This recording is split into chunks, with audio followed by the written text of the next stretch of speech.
Hello everybody, how are you? I hope everything is fine.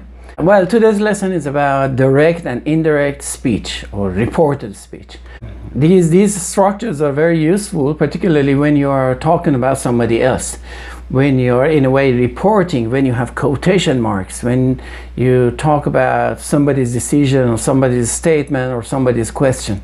All can be covered by reported speech. To some students, language learners, this is the pinnacle of learning English. Means because in a way, you need the other, let's say, less complex or less difficult structures in order to change indirect speech to direct speech or vice versa. Okay, but by itself, by its nature, it's not anything complex. I'm quite sure in your everyday conversation in your mother tongue and English as well, you have heard a lot of these structures and perhaps you have made a lot of them. At the beginning, let me give you a very short example, a simple example. For instance, you would say, she said, and when you're writing it, a comma and then quotation mark, I am tired. Okay, so suppose that this quotation mark is something recorded on a CD. You take this CD and after tens of years you bring it back and you play it, and then what you hear is, I am tired. So you will hear exactly what she said. Now sometimes, so this is called direct speech. Okay, now suppose that you don't want to use the exact words of that speaker, you want to convey the meaning, you would say, she said that she was tired. Or you can just remove that. She said she was tired. Instead of the direct speech, she said, I'm tired, you say, she said that she was tired. So this is as simple as that. Well, you notice that I changed am to was, because when you're reporting and the time has passed, you need to do some shiftings, okay? And these shifts are not too many, they're not numerous. Let's go over them one by one, okay? So you have common changes when reporting speech. The first one, or let's say in a way the most important one, is tense changes. And we also call them back shifting. Means whatever tense you have used in the direct speech, when you're using indirect, you need to make it one tense back. Okay, so move the tense. For instance, you say am is are, they change to was and were. You have and has, they change to had. You have will to would, can to could, may to might. You see, it's very simple. It's very straightforward. Okay, in direct speech, these shifters are done. Why? Because you're conveying the meaning. You're not using the exact words, okay? As if the sentence, that utterance is on a CD and you're gonna play it, okay, so that would be direct. If you don't have the CD, you wanna mention what that speaker has said, you use these, you make these shifts. Hence, when you have present simple, most of the time, you don't need to make any change, okay? So you would say, for instance, he says, I am tired. Then you say, okay, he says that he is tired. No need to change or shift the tense. Another change which is important is pronoun changes. For instance, you say, somebody has said, I love you. And then you're reporting, you say, she said that she. Then I changes to she, because that I right now is the she in your indirect speech, okay? So she said, or she told me that she loved me. So two changes in a very short structure. Or for instance, we have this direct speech, we are ready. And then for the indirect one, we say they said that, if you like, they said that they were ready. The other change applies for time and place.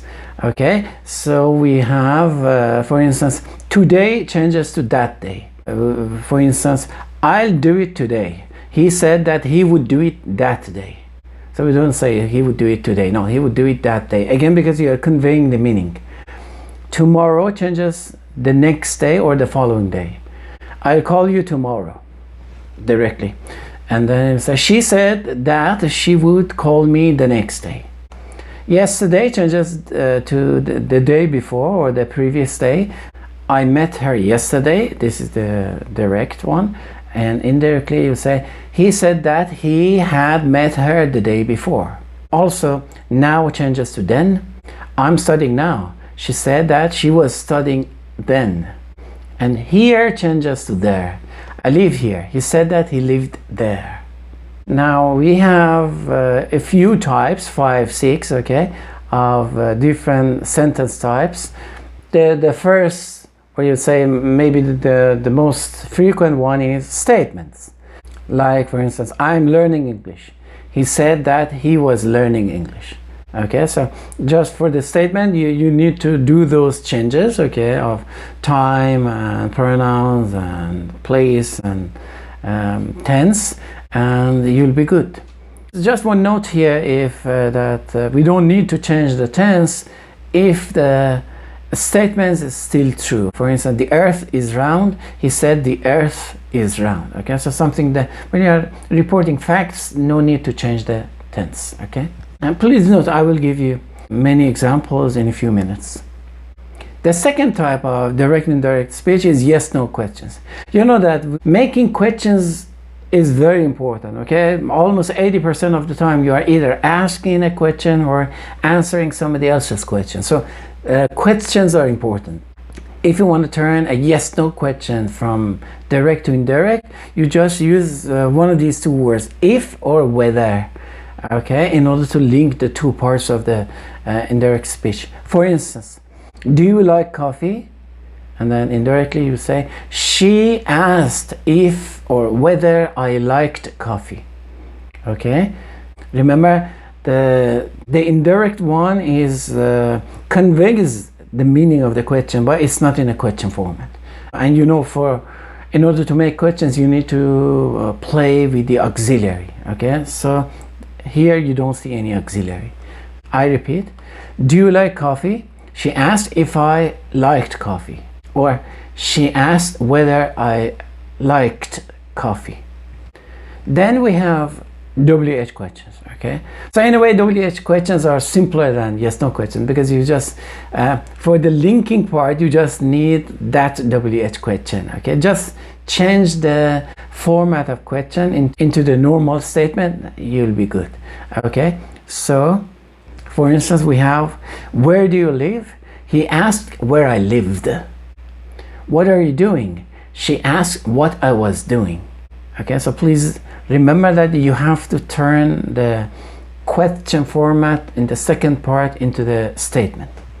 The next type is commands or requests. You know that in order to make commands, you bring the verb at the beginning of your statement, okay? For instance, close the door.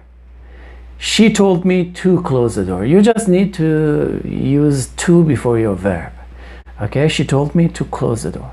And if it is negative, you use not to. Don't shout.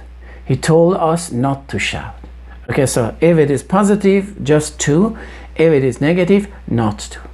Simple. Then the last type of direct and indirect structures is suggestions. So for instance, somebody says, let's go out. Okay, in quotation form, directly. He suggested going out. So you turn that verb into gerund form, ing form. For instance, we have, why don't we study together? She suggested studying together, okay? So I'm going to give you 20 examples for each type. I'm going to show you the structure, the direct and indirect. The first type is statement or declarative sentences, like these.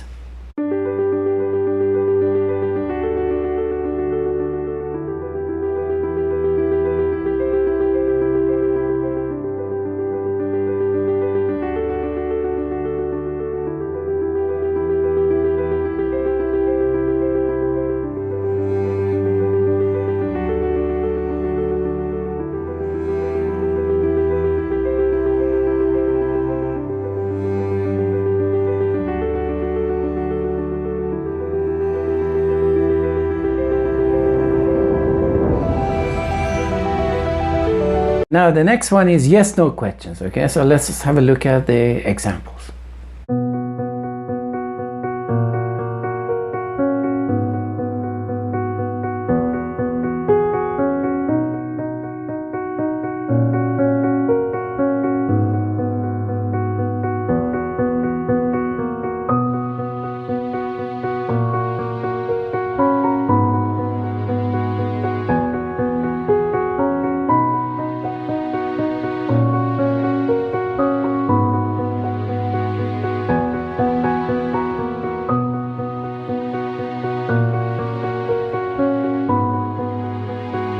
Then we'll have WH question examples.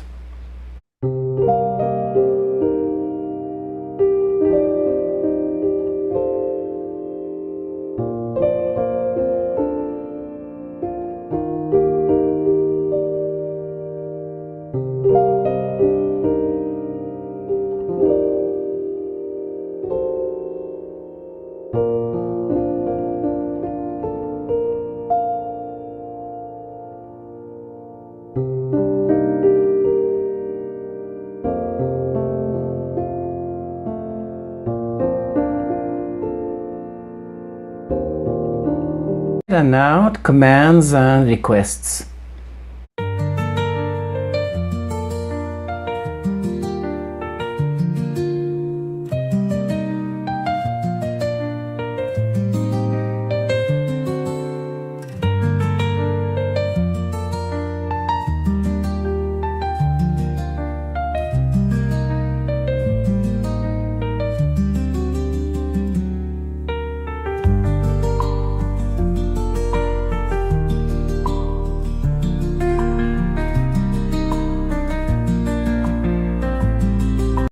And the last type, the last part is suggestions or suggestions.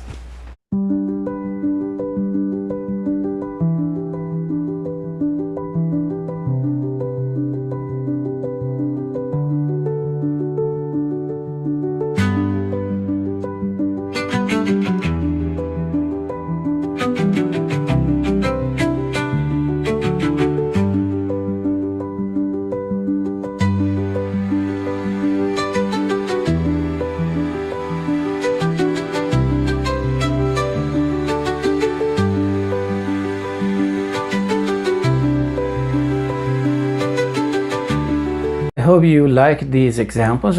Try to repeat them and try to make similar structures. Okay, so the more you practice, the better you learn. Okay, and there is no question about that. Now, I was almost forgetting. Let's deal with Khomeini, the Imam of Tabriz. Yeah, there are millions of quotations from him. Okay, so let's see. Let's have a look at a few of them. And because we have direct and indirect citations, quotations, let me I will give you both, okay, for each type. Now the first one is a statement. We would say Khomeini, the Imam of Tabriz, once stated, "I'm not a sportsman, but I love them." So that was a direct one. Now indirect reporting statement would be Khomeini, the Imam of Tabriz, once stated that, yeah, you can say once said or once stated, once told, or once mentioned. Okay, again, Khomeini, the Imam of Tabriz, once stated that he was not a sportsman, but he loved them. Okay, the meaning is conveyed.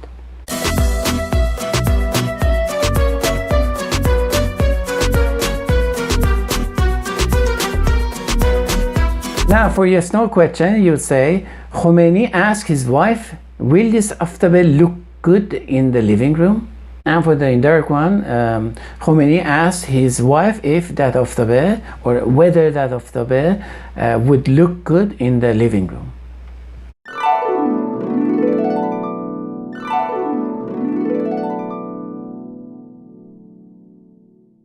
Then for WH questions, Khomeini inquired, "How much did this aftabe cost?" And then for indirect speech, Khomeini inquired how much that aftabe had cost.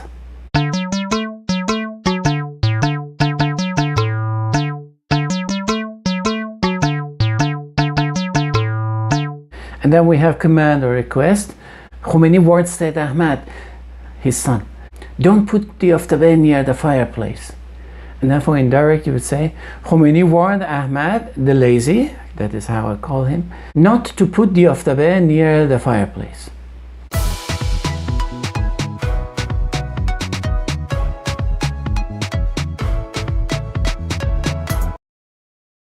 And for suggestions, you say, Khomeini said, "Shall we fill the decorative aftabe with fresh flowers?" And for the indirect one, you say, Khomeini suggested filling the decorative aftabe with fresh flowers.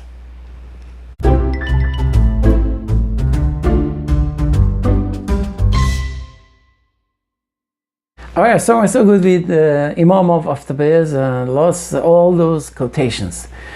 So I think we can call it a day. As usual, I will give you a summary of what we touched today and maybe some more examples. Looking forward to seeing you soon again. Until then, goodbye.